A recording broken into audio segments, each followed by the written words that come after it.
Archaeology has solved puzzles about our past, but some discoveries, they just don't add up. From impossible structures to undeciphered codes, here's 20 archaeological mysteries science still can't explain. Starting with number 20, the unfinished oak obelisk of Aswan, Egypt. In a quarry on the east bank of the Nile River near Aswan in Egypt is one of the most revealing but puzzling artifacts of the ancient world, the unfinished obelisk. If it had ever been completed and erected, it would have been the largest stone monument ever produced by the Egyptians, measuring an estimated 42 meters in length and weighing more than 1,000 tons. Even in its incomplete state, it offers unique insight into the ambitions, methods, and limitations of ancient stoneworkers. It poses questions that still remain unanswered. The obelisk lies partially detached from the bedrock. It's cut on 3 sides, but it's still connected on the underside. Archaeologists believe it was commissioned during the reign of Hatshepsut in the 15th century BCE, and that was a period marked by immense building projects. Hatshepsut was fond of obelisks, commissioning several temples in Karnak, including 2 that remain among the tallest in Egypt. And this unfinished obelisk, though, seems to have been intended as her crowning monument. Egyptian builders back then had mastered the art of quarrying and erecting these obelisks, but this one would have been far larger than any before or even since. The largest completed obelisk, the Lateran obelisk now in Rome, weighs about 455 tons, less than half of the Aswan monument's projected weight.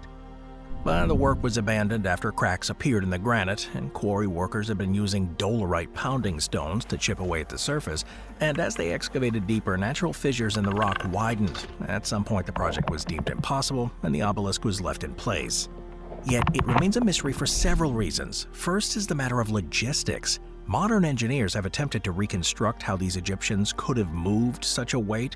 Theories include sliding the obelisk on sledges over lubricated tracks, hauling it with thousands of workers, or floating it on a specially built barge. But for a block of over 1,000 tons, even those methods strain credulity. No surviving inscriptions or reliefs even depict the actual process, so it leaves it in an open question.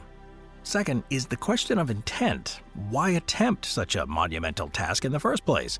Was Hatshepsut trying to outdo all predecessors in scale and ambition, or was the obelisk intended for a specific temple project? Without any textual records, archaeologists can only speculate. Third, the obelisk highlights broader questions about Egyptian stoneworking. The precision with which these obelisks were quarried, transported, and erected suggests an understanding of material properties, leverage, and labor organization that goes beyond simple trial and error. The obelisk, by pushing the limits of what was possible, forces us to confront just how advanced this knowledge may have been. Today, though, the unfinished obelisk remains in the Aswan Quarry, open to visitors and preserved as a unique snapshot of ancient history. Its very incompleteness is what makes it one of the most fascinating archaeological mysteries in Egypt. It reveals everything about the process and nothing about the how. Number 19. The Great Serpent Mound in Ohio. In the hills of southern Ohio, a massive earthen effigy winds across a plateau overlooking Brush Creek. It's known as the Great Serpent Mound. It stretches more than 400 meters or 1,300 feet in length, and its curves form the unmistakable outline of a serpent with a coiled tail and an open mouth, seemingly swallowing an oval or egg-shaped mound. This was first documented in the 19th century. The Serpent Mound is now recognized as the largest effigy mound in the world and one of North America's most extraordinary monuments. Its construction is impressive. It's built of layers of earth and stone. It goes up to 1.5 meters high, that's about 5 feet, and it varies between 6 to 9 meters or 20 to 30 feet wide. Its placement, too, is equally significant. It sits on a high ridge with a landscape that was shaped by a meteorite impact millions of years ago, giving the whole area an unusual feature. From above, the serpent's form is unmistakable, and modern photography has only enhanced that dramatic presence. While the central mystery of the Serpent Mound is who built it and why. Early scholars attributed it to the Adena culture, known for constructing burial mounds in the Ohio Valley. Radiocarbon dating of charcoal found in the mound, however, has produced dates closer to 1070 CE, suggesting it may have been built by the later Fort Ancient culture. Some evidence even points to multiple construction phases, meaning the site may have been modified or rebuilt over the centuries. The mound does not contain any burials, which does distinguish it from many other earthworks in the region. Instead, it appears to be purely symbolic. Scholars have long debated the meaning. Some interpret the oval in the serpent's mouth as an egg, a common fertility symbol. Others see it as the sun, suggesting the serpent represents an eclipse or cosmic event. Some other astronomical alignments have also been proposed. The head of the serpent points to the setting sun at the summer solstice, while the curves may align with lunar events. If intentional, this would indicate some sophisticated understanding of celestial cycles. Yet the lack of any direct historical records leaves these interpretations unproven. Native traditions in the region do recall serpent imagery, but linking them directly to the mound is difficult given the time gaps involved. The site, therefore, remains open to multiple readings, each shedding light on possible cultural meanings without settling the question definitively. Investigations have revealed that the mound was built with precision. Soil layers show careful construction rather than simple piling of the earth. The builders selected specific clay and stones, which suggest deliberate planning and significant labor. Given its size, though, it would have required coordinated communal efforts, reinforcing the idea of its importance within the society that created it. Today, it's a national protected landmark, a UNESCO World Heritage Site, and it continues to draw researchers and tourists. While modern technology has provided some new insights, including LiDAR mapping that confirms its astronomical alignments, the ultimate meaning of the Serpent Mound remains unresolved. Number 18. The Baghdad Battery. In 1938, while excavating near Baghdad, archaeologist Wilhelm Koenig uncovered a collection of small clay jars that would later spark one of archaeology's most enduring debates. Each jar was about 13 centimeters tall, and it contained a copper cylinder held in place by bitumen with an iron rod inserted down in the center. Now, at first glance, the objects looked ordinary, like storage vessels, but when examined more closely, the combination of materials suggested they might have had a different function altogether. The jars, now known as the Baghdad batteries, date to around 200 BCE to 200 CE during the Parthian or Sasanian period. Now, the copper and iron setup resembles the basic structure of a galvanic cell, in modern terms, a primitive battery. When replicas of the jars were tested with acidic substances like vinegar or grape juice, they were able to produce a small electric charge. This discovery has led to widespread speculation in the mid-20th century that the ancient Mesopotamians may have used electricity in some form. The problem is that no other archaeological evidence from the region supports the use of electricity at that time. There's no wires, electrical devices, or clear signs of applications like electroplating. And while some scholars have suggested the jars might have been used for electroplating precious metals onto objects, no confirmed examples of these artifacts from the period exist. The mystery is compounded by the fact that only a handful of these jars have ever been found, all in or near Baghdad. Without a larger context, it's difficult to know if they were widespread, rare, ceremonial objects, or something else entirely. Even the dating of the jars has been debated, since they were not discovered in a controlled excavation, but rather collected from the area by workers. Well, despite the uncertainties, the Baghdad batteries continue to capture imaginations of researchers. They represent a fascinating puzzle. Either they were mundane objects, misunderstood in hindsight, or they hint at ancient knowledge of chemical reactions far earlier than commonly thought.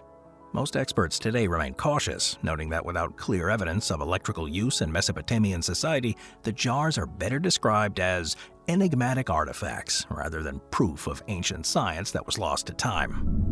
What is clear, though, is that these objects remind us of how much of the past remains opaque, even in a region as heavily studied as Mesopotamia.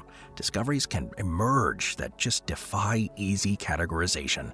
It's a reminder that ancient people were often more inventive than modern assumptions give them credit for. Number 17. The Ajanta Caves Lighting Mystery. The Ajanta Caves in Maharashtra, India, is among the most celebrated treasures of Buddhist art. It's carved directly into a horseshoe-shaped rock face above a river gorge.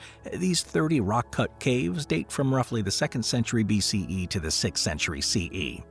They contain intricately carved sculptures, pillars, and, most famously, wall and ceiling paintings that depict stories from the Jataka tales, scenes from the life of Buddha, and vibrant depictions of courtly life. Now, what's puzzled archaeologists and art historians for decades is how ancient artists managed to paint these detailed murals deep inside the caves where natural light barely penetrates. Many of the paintings are located far from the cave entrances in areas that would have been cloaked in darkness, and since no soot marks have been found on the ceiling or walls, the artists likely didn't rely on oil lamps or torches, which would have left clear smoke residue. This absence of soot does raise the central mystery. How exactly did these ancient craftsmen illuminate their workspaces? Some researchers suggest they might have used cleverly placed reflective surfaces like polished bronze mirrors or water-filled vessels to redirect sunlight into the caves. Others argue that lamps with wicks designed to minimize smoke could have provided sufficient light, leaving only faint traces that have not survived. However, no definitive evidence has been uncovered to support either explanation. Beyond the light puzzle, though, the paintings themselves are extraordinary for their sophistication. The artists use natural pigments derived from minerals and plants, applied to a fine plaster surface. And the color palette remains vibrant even today, after more than 1,500 years. The precision of detail in the faces, the jewelry and textiles depicted in the murals suggest the artists worked in conditions where they could see extremely well. This only deepens the question of how they managed it inside the pitch-dark interiors of these caves. Until concrete archaeological evidence surfaces, the lighting problem of Ajanta remains one of India's great unsolved mysteries, reminding us of the remarkable ingenuity of ancient builders and artists. Number 16. The Sayama Lines. High on the Altiplano of western Bolivia, not far from the snow-capped peak of Nevado Sayama, lies one of the world's largest but least known geoglyphic sites. Known collectively as the Sayama Lines, this immense network of straight paths etched into the Earth's surface covers an area of nearly 22,000 square kilometers. That's roughly the size of a small country. The lines themselves extend for hundreds of kilometers in total, often running at arrow straight over hills, valleys, and plains. When first described by Western researchers in the 1930s, the Sayama Lines seemed almost impossible to comprehend in scale. Unlike the Nazca Lines of Peru, which form recognizable animal figures and geometric shapes, the Bolivian lines are overwhelmingly linear. They crisscross the landscape in every direction, and they form a lattice work that can only be fully appreciated from the air. So yeah, the mystery lies not just in the size of them, but the precision of them. Many lines run for up to 20 kilometers at a stretch, and they remain remarkably straight despite the undulating terrain. Archaeologists believe that these lines were created by indigenous Andean peoples over many centuries, possibly even millennia. They were made by scraping away the dark surface soil and exposing the lighter subsurface beneath. This technique is simple, but maintaining straightness across uneven ground without modern surveying tools is extraordinary. In some cases, the lines cut across hillsides or rocky outcrops. It shows that their markers prioritized alignment above practicality. The big question is why they were built at all. Unlike roads, the lines are too narrow and uneven to have served as any transportation route. Some researchers suggest they may have connected sacred sites like shrines, burial towers, or mountain peaks considered spiritually significant. Indeed, the Sayama region is dotted with ancient burial towers and other ritual structures, and some lines appear to link them in straight alignments. However, the network is so big and interconnected that no single explanation seems sufficient. Were the lines ceremonial pathways used in religious processions?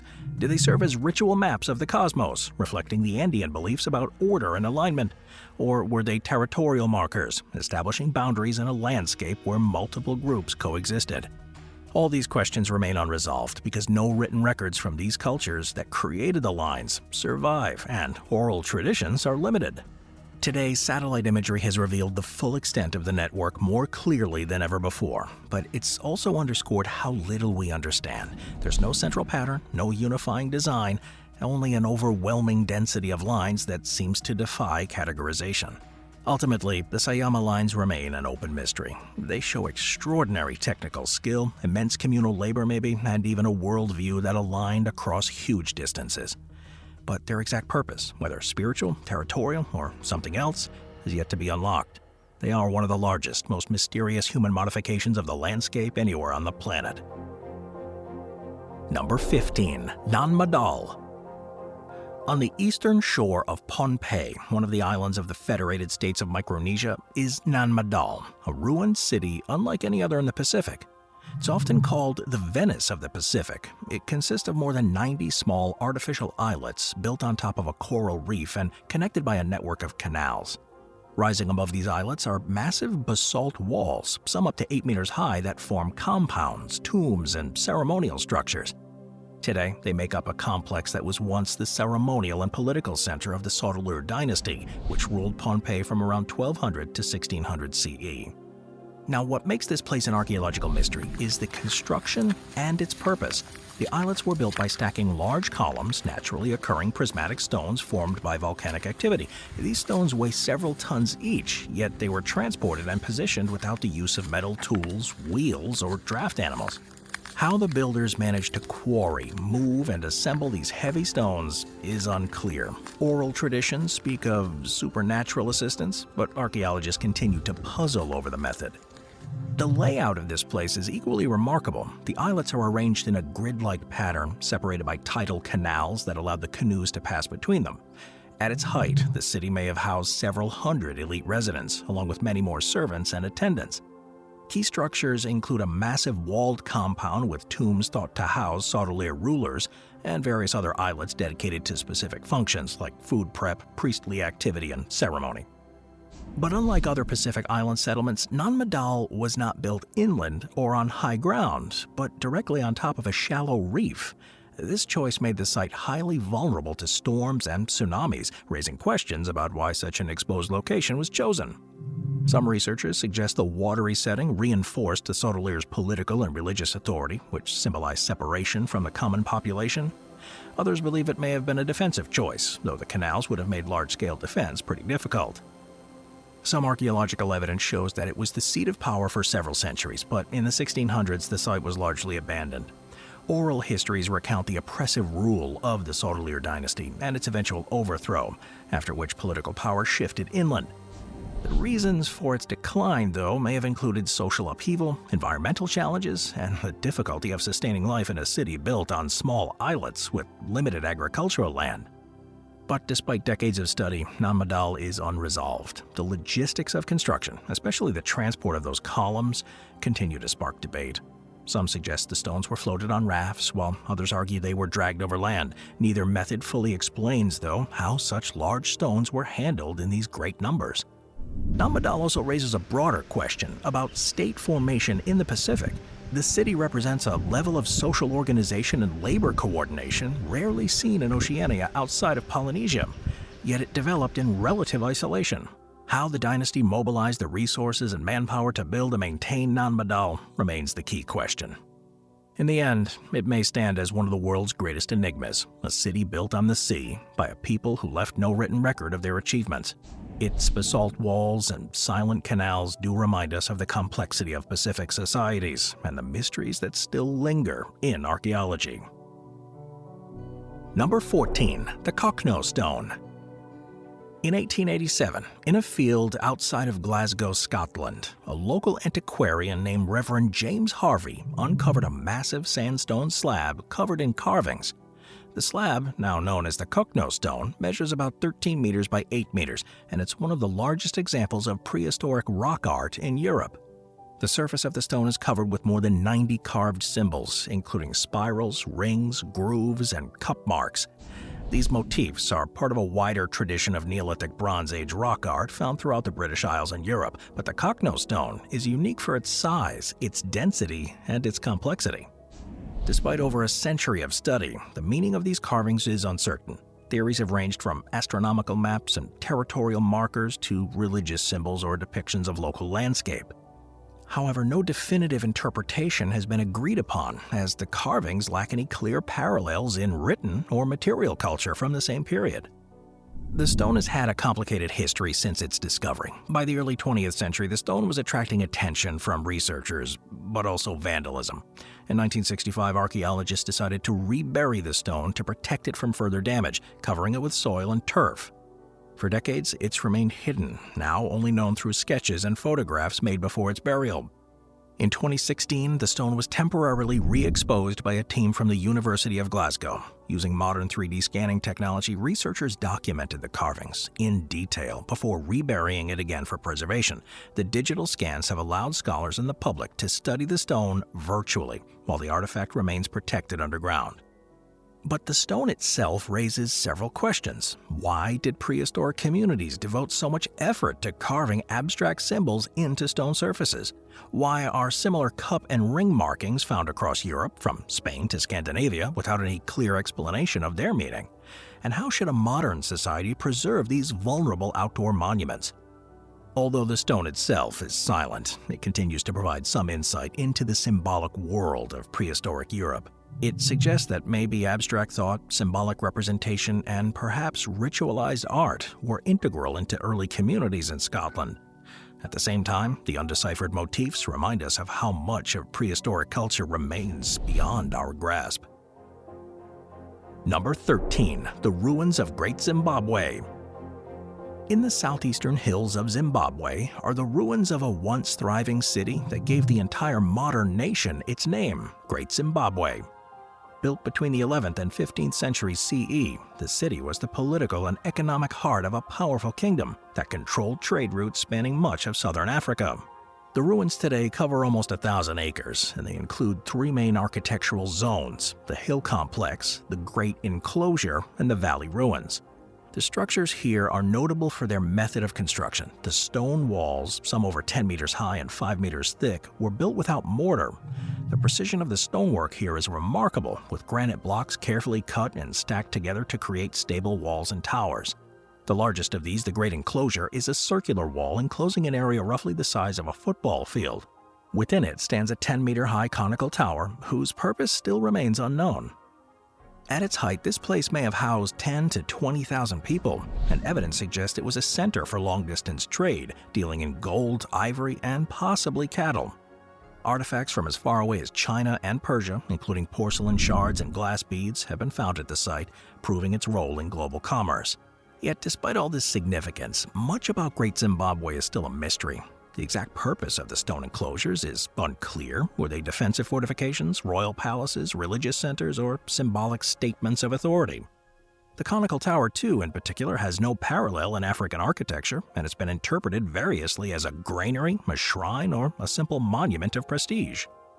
Another puzzle concerns the decline of the city. By the 15th century, Great Zimbabwe was largely abandoned, though the reasons remain debated. Environmental factors maybe, like soil depletion and overgrazing, may have played a role, as well as shifts in trade routes to the coastal regions. However, no single cause has been established. The ruins were first documented by Europeans in the late 19th century, but for decades, colonial authorities just dismissed the idea that local African peoples had built them, instead crediting outsiders. Modern archaeology has firmly corrected that misconception, showing that the site was indeed created by the ancestors of the Shona people. Still, though, many questions endure about the daily life of its people and the symbolic meanings behind this monumental architecture. Number 12. The Hypogeum of Hal Seflieni. Beneath the modern town of Paula in Malta is a subterranean complex that has intrigued archaeologists for over a century. The Hypogeum of Hal Seflieni. It was discovered in 1902 during construction work. It's a multi-level labyrinth of chambers and passageways that were carved directly into the limestone. Dating back to around 4000 to 2500 BCE, it is one of the oldest and most sophisticated underground structures in the world. It appears to have served as both a sanctuary and a necropolis. Excavations reveal the remains of more than 7,000 individuals, along with pottery, figurines, beads, and other artifacts. The architecture here is highly organized, with chambers arranged across 3 levels. The upper level is simpler, consisting of natural caves expanded into chambers. The middle and lower levels, though, are strikingly complex, featuring carefully carved walls, columns, and ceilings that mimic the surface architecture. One of the most famous spaces is the so-called Oracle Room. This is a small chamber with extraordinary acoustic properties. When a person speaks or chants within it, the sound reverberates through the entire complex, creating an overwhelming auditory effect. Researchers have tested the acoustics here and found that certain frequencies, particularly around 110 Hz, produce a resonance that can be felt in the body. Ooh, I would sound cool in there. Whether intentional or accidental, this feature suggests that ritual performances in the hypogeum could have had profound sensory effects. It's also famous for its carved reliefs. Spiral motifs and red ochre paintings decorate some of the walls, among the oldest surviving wall paintings in Europe. These are artistic elements, and they combine with the architecture, and they point to a highly symbolic environment, likely tied to beliefs about death, rebirth, and the afterlife. Yet, despite some of these insights, this raises numerous unanswered questions. How did Neolithic builders excavate such a large and complex space with only stone tools? How did they ensure ventilation, stability, and integrity as they dug deeper into the limestone? The engineering knowledge required for this is impressive, but the methods remain uncertain. Another mystery is the broader cultural context. This place is unique. No other site of similar age and design has ever been found in Malta or elsewhere. Why did the community that built it invest so much labor into a subterranean monument? And why was the tradition not continued or replicated? What role did it play in social and religious life, and why was it eventually abandoned? Early reports suggest that some skeletons had some unusual cranial features found here, leading to speculative claims of an unknown race. Modern scholarship rejects this sensational interpretation, but detailed bioarchaeological analysis has been limited, leaving aspects of the population's health, diet, and origins still unclear. The discovery of figurines like the famous Sleeping Lady does add another layer of mystery. This small clay figure, depicting a reclining woman, is often interpreted as representing fertility or the afterlife. But like the rest of the hypogeum's symbolism, its precise meaning is still unknown. This hypogeum embodies the central mystery of prehistory. Immense human effort directed towards symbolic and ritual purposes we can no longer fully grasp. It's an example of the complexity of Neolithic society in Malta, and it's an enduring puzzle for archaeology. Number 11. The Phaistos Disc. In the summer of 1908, Italian archaeologist Luigi Pernier uncovered an object in the ruins of a Minoan palace at Phaistos in Crete. This has since become one of the most enduring puzzles in archaeology. The object, known simply as the Phaistos disc, is a small, circular clay tablet measuring about 15 centimeters in diameter. Both sides of the disc are covered with a spiral of stamped symbols, 241 impressions in total, representing 45 distinct signs. The disc is unique for several reasons. First, the symbols were pressed into the clay using stamps rather than being carved or incised. This makes the disc the earliest known example of movable type printing. Each symbol was carefully arranged in a clockwise spiral, beginning at the outer edge and moving inward, and the design includes images of human figures, animals, tools, plants, and abstract patterns. Now, unlike other forms of ancient writing, no similar set of symbols has ever been found elsewhere. The disc dates to the 2nd millennium BCE, during the height of the Minoan civilization, though the precise date is debated. Some scholars place it around 1700 BCE, while others suggest slightly earlier or later within the Middle Minoan period.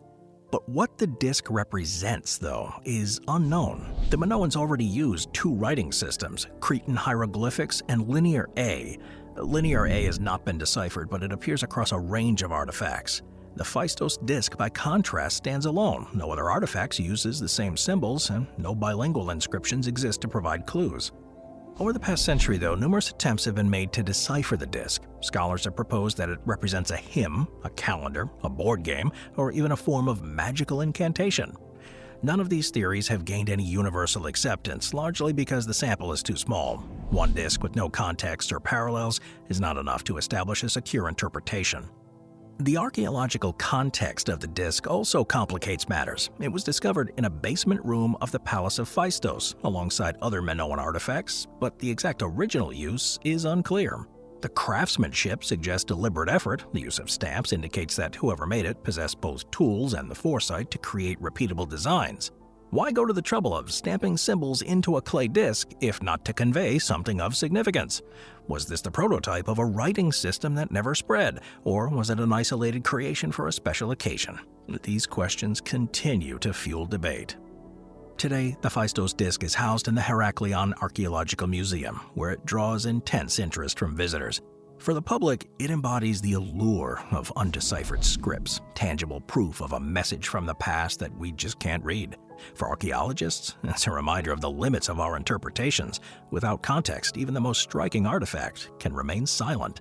More than a century after its discovery, the Phaistos disk remains as mysterious as the day it emerged from the Earth, its spiral signs defying every attempt at translation. Number 10. The Copper Scroll. In 1952, archaeologists working near the site of Qumran in the West Bank discovered something unlike any of the other Dead Sea Scrolls. While most of the scrolls found in the caves were made of parchment or papyrus and contained religious texts, this one was hammered into thin sheets of copper. Today it's known as the Copper Scroll, and it's remained one of archaeology's most tantalizing enigmas for more than 70 years. The scroll consists of 2 rolled sheets of copper, originally riveted together. Now they're split into sections for preservation. Unlike biblical and sectarian writings found among the Dead Sea Scrolls, the Copper Scroll is essentially a treasure map. It lists 64 hiding places containing enormous amounts of gold, silver, and other valuables. The text describes these caches in specific terms: weights of metal, vessels, and instructions like in the cistern which is below the steps, 40 talents of silver, or in the cave of the old washer's chamber, 70 talents of silver. The style of writing in them is also unique. The Hebrew used is more akin to a technical inventory than to any scripture, and scholars date the scroll to around 70 CE. One interpretation is that the treasure represents the hidden wealth of the temple, concealed before its destruction in 70 CE. Others suggest it could reflect the possessions of a sect like the Essenes, or possibly an inventory from wealthy families. Yet the mystery is the treasure itself. Despite numerous expeditions, none of the listed caches have ever been found. Some scholars argue that the treasure may have never existed, serving instead as a symbolic text or a ritual document, and still others maintain that the treasure was real but later recovered, or perhaps still lies buried somewhere in the Judean desert. Attempts to decode the scroll have led to a bit of controversy. In the 1960s, an expedition funded by John Allegro, one of the original translators, sought to locate the treasure but found nothing. Later scholars have criticized this treasure hunting approach, arguing that they risk distorting the historical significance of the scroll. But what is certain is that the Copper Scroll is unlike anything else from the ancient world. No other document provides such a detailed, itemized list of hidden treasures. Its existence has fueled speculation and debate, not only among scholars but among the public too, inspiring everything from documentaries to conspiracy theories. Whether the treasure ever existed or not, the Copper Scroll continues to symbolize the enduring mystery of the past and the tantalizing possibility that secrets still lie buried in the desert. Number 9. The Carnac Stones. In the Brittany region of northwestern France, near to the town of Carnac, lies one of the largest and most mysterious collections of standing stones. They're known as the Carnac stones. The site consists of more than 3,000 megaliths erected during the Neolithic period. These stones were arranged in rows, circles, and clusters that stretch across several kilometers of countryside. They are long, straight rows of stones that extend for hundreds of meters. Some alignments contain hundreds of stones of varying size, from small boulders to massive monoliths. The effort required to transport, position, and arrange these stones without advanced tools is impressive, which showed the builders' high level of understanding and social coordination. But despite centuries of study, archaeologists are still uncertain about the purpose of the stones. Various explanations have been proposed: that they served as ceremonial sites, markers of astronomical events, territorial boundaries, or even forms of ancestor worship. Unlike Stonehenge, Carnac lacks a clear architectural feature like lintels or stone circles that might provide clues. Modern surveys using aerial photography and LiDAR mapping have highlighted the scale of the complex, which includes not just the famous alignments, but also dolmens, tumuli, and stone circles scattered across the surrounding countryside. The density of monuments does indicate that this was a major ceremonial center for the Neolithic peoples of Brittany. Local preservation efforts have restricted public access to some areas to protect the fragile ground around the stones, which has limited some detailed excavation in recent years. But the stones remain one of Europe's most enduring mysteries. Their builders left no written records or oral traditions. As a result, the alignments of Carnac continue to provoke curiosity and debate. Number 8. The Yonaguni Monument. Off the southern coast of Yonaguni, one of Japan's Ryukyu Islands, is a submerged rock formation that has stirred some controversy since its discovery in the mid-1980s. It's known as the Yonaguni Monument. It consists of massive stone terraces, platforms, steps, and what appears to be broad walls and pillars, all lying about 25 meters below the surface of the East China Sea. Its size and geometric appearance have led some to describe it as an underwater city, a remnant of a lost civilization maybe. Others insist it's a natural geologic formation. The debate remains unresolved, making the monument one of the most contested puzzles in the world. The story begins in 1986 when a local diver spotted some unusual stone shapes while exploring the seabed. These features were so striking that they quickly attracted attention from divers, geologists, and eventually archaeologists. Subsequent surveys revealed a complex extending about 150 meters in length, with features resembling staircases, flat platforms, straight walls, and even some what describe as a large stage-like area. From certain angles, the monument looks unmistakably architectural, with right angles and straight lines. Supporters of this man-made interpretation argue that the monument shows deliberate shaping. Some evidence claims to see evidence of tool marks, while others note features that resemble roads, gateways, and even a large carving of a head. Skeptics, though, counter that the site is composed of sandstone, which naturally fractures into flat planes and sharp angles. They argue that the terraces, steps, and straight edges are the result of natural erosion and tectonic activity, not human labor. The difficulty is that there's no definitive evidence that exists on either side. No artifacts, tools, or cultural remains have been found in association with the monument, which would normally be expected if it were truly a constructed site. But what is certain is that the Yonaguni Monument has raised some broader questions about how humans perceive order in nature. The human brain is adept at spotting patterns, sometimes leading us to interpret natural structures as human-made, but history also shows that early societies were capable of this kind of stonework far earlier than once assumed. Without conclusive evidence, though, the monument sits at the intersection of those possibilities, either a remarkable accident of geology or a groundbreaking discovery of prehistoric architecture. Whether natural or cultural, it underscores the mysteries of the deep ocean and the limits of our current knowledge. It's one of archaeology's most provocative unsolved puzzles. It's a reminder even in the modern age, parts of the Earth still defy our explanations. Number 7. The Shagir Idol. In 1894, gold miners digging in the peat bogs of the Ural Mountains near Yekaterinburg in Russia uncovered fragments of a large wooden object. At first, the find seemed a little more than a curiosity, worked wood preserved in unusual condition. But archaeologists reconstructed the pieces, and they realized they stumbled upon something extraordinary, a towering wooden statue carved with symbols and human-like faces. Known as the Shagir Idol, it's now dated to around 12,500 years ago, making it the world's oldest known wooden sculpture. The idol originally stood about 5.5 meters or about 17 feet tall, though only about 2.8 meters survive today. Carved from a single larch tree, it's covered with patterns, zigzags, chevrons, and human-like visages stacked on top of one another. Its size and intricacy set it apart from anything else from this period. The peat bog did preserve the wood in remarkable condition, allowing modern people to study details that would normally have decayed. But the idol does raise some profound questions about prehistoric culture. The age places it in the early Mesolithic period, long before the development of agriculture in the region, at a time when most humans in northern Eurasia lived as hunter-gatherers. The creation of such a monumental work suggests a complex symbolic thought and a rich tradition of ritual or storytelling. The presence of multiple faces suggests a pantheon of spirits or maybe ancestors, while the geometric patterns may have encoded information understood by the people who carved it. But without direct parallels, however, these remain informed possibilities rather than certainties. Preservation, too, remains a pressing issue here. The surviving fragments are housed in the Sverdlovsk Regional Museum, carefully maintained in a climate-controlled condition, and modern 3D scanning and imaging have documented the carvings in detail, which provides a digital record for future study. Still, though, questions remain about what the idol meant to its creators. Was it a totem of spiritual power, a storytelling device, or a representation of cosmological beliefs? In many ways, it's as enigmatic as undeciphered texts like the Phaistos disc or the Copper Scroll. It offers a glimpse of symbolic thought at the dawn of human cultural history, but it withholds its meaning.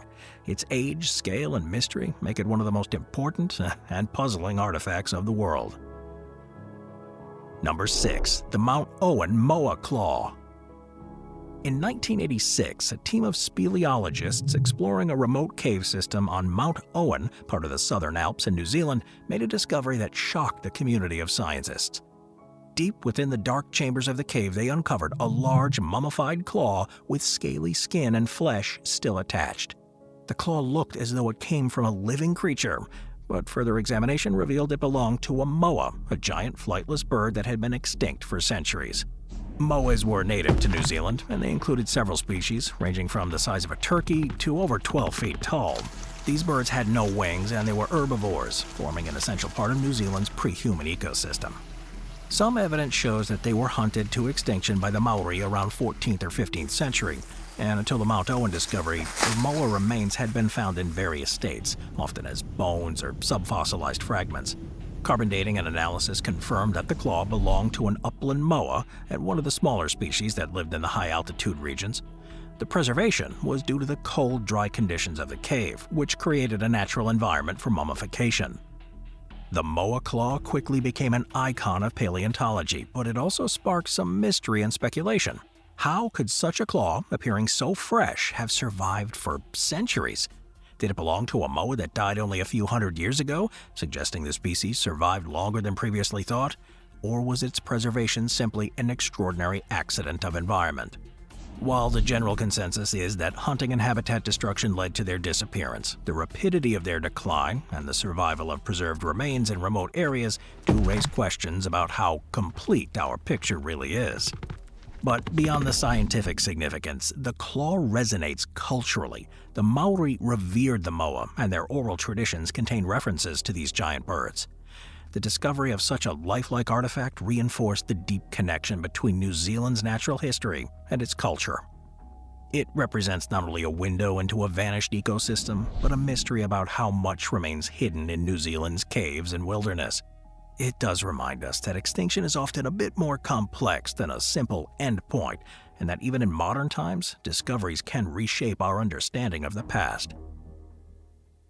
Number 5. The Tartaria Tablets. In 1961, in Romania, archaeologist Nicolae Vlasa uncovered 3 small clay tablets in the village of Tartaria. These artifacts, found in a settlement associated with the Vina culture, have since become one of the most debated discoveries in European prehistory. The tablets dated to around 5300 BCE. They're inscribed with incised symbols that some interpret as an early form of writing, possibly predating Sumerian cuneiform, long regarded as the world's first script. The tablets vary in shape, one rectangular, one circular, and one rounded with a hole for suspension. Each is covered with markings, grids, crosses, abstract symbols, and what appear to be pictographic representations of animals or objects.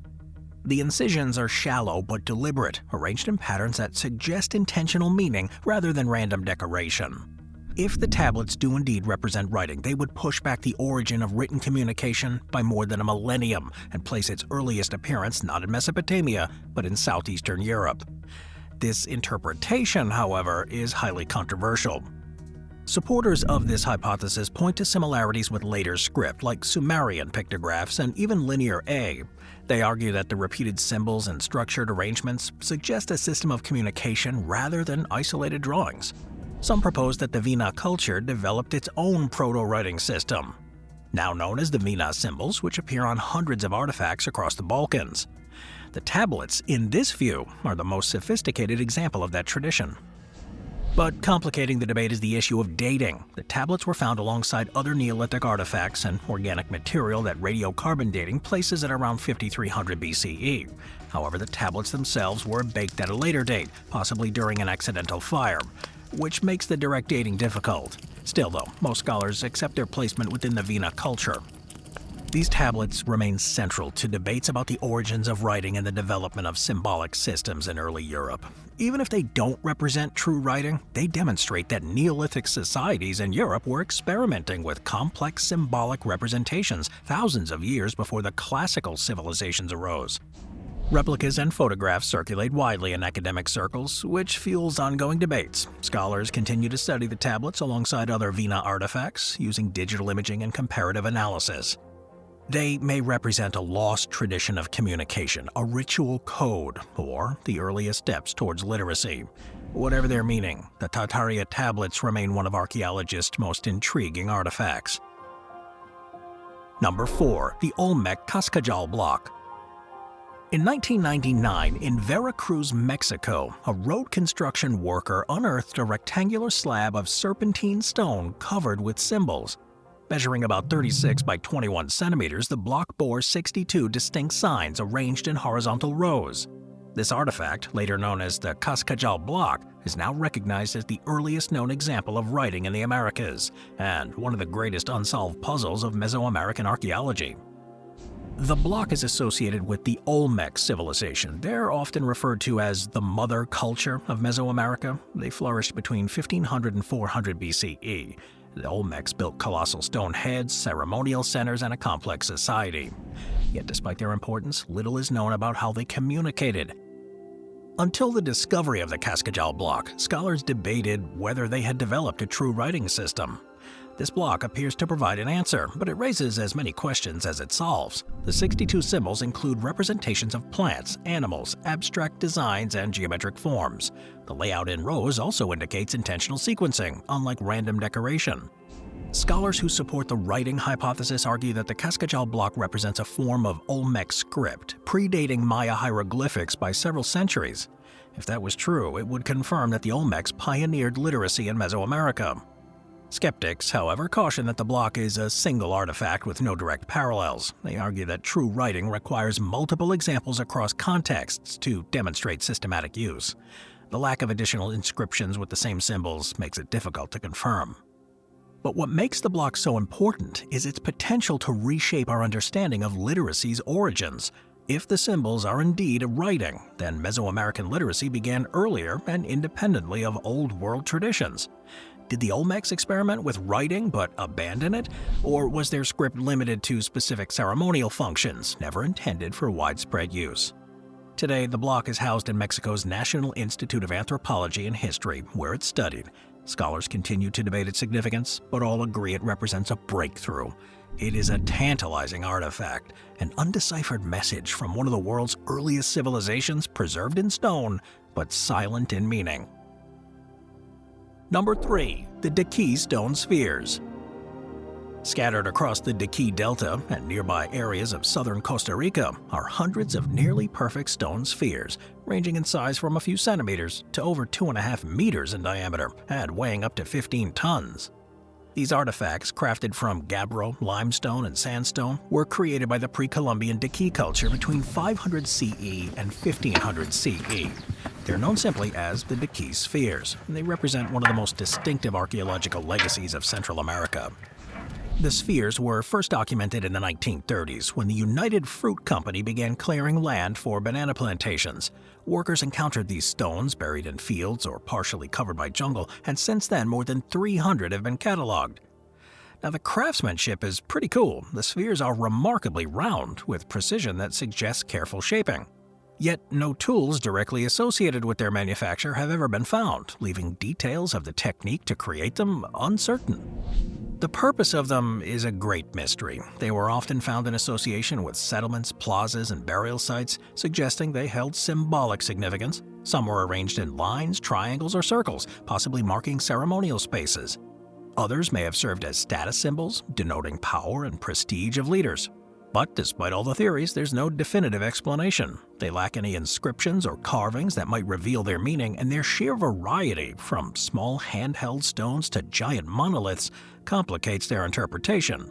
Without written records, their purpose is elusive.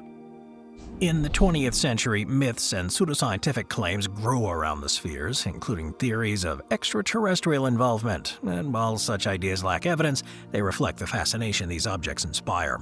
The real story of an indigenous culture investing immense labor in shaping stone into perfect geometry is no less impressive. Today, the stone spheres are protected as part of Costa Rica's national heritage, and they're recognized by UNESCO as a World Heritage Site. Many have been relocated to museums and public spaces, while others remain. These spheres embody a paradox. They're visually simple, smooth, round stones, yet their significance is opaque.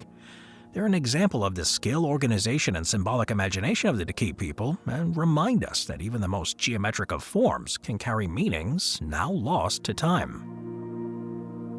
Number 2. The Rory Flint Mines. Stretching across the limestone ridges in southeastern Pakistan is one of the largest and least known prehistoric complexes in the world, the Rory Hills Flint Mines. For thousands of years, communities quarried this region for flint. It's a hard stone used to make tools that are essential. The scale of operations here is pretty staggering. Thousands of mining pits and countless discarded flakes covering the hills. And yet, despite its importance, the complex remains one of archaeology's longest mysteries, largely unknown outside specialist circles. Flint was the steel of the Stone Age, sharp, durable, and workable. It was used for everything from cutting meat to shaping wood and harvesting crops. In the Rory Hills, deposits of exceptionally high-quality flint drew prehistoric miners as early as the Lower Paleolithic. That was more than 200,000 years ago. The most intensive period of activity appears to have been during the Indus Valley Civilization, circa 2600 to 1900 BCE. Around the pits lie vast spreads of debris, the waste flakes produced during toolmaking. These carpets of stone chips stretch for kilometers, and they testify to the immense scale of the production there. Yet the organization of the industry is unknown. How were the mines managed? Did the Indus elites control the production, or did local communities operate independently? The absence of written records from the Indus Valley, whose script remains undeciphered, means we have no direct evidence of how mining was structured. But the volume of material, however, implies systematic planning and possibly centralized oversight. Despite its scale, though, the site remains under-researched compared to more famous centers of ancient industry. Political instability and environmental challenges have limited excavation, leaving much of the complex undocumented. The flint mines here matter because they highlight the often overlooked industrial foundations of ancient civilizations.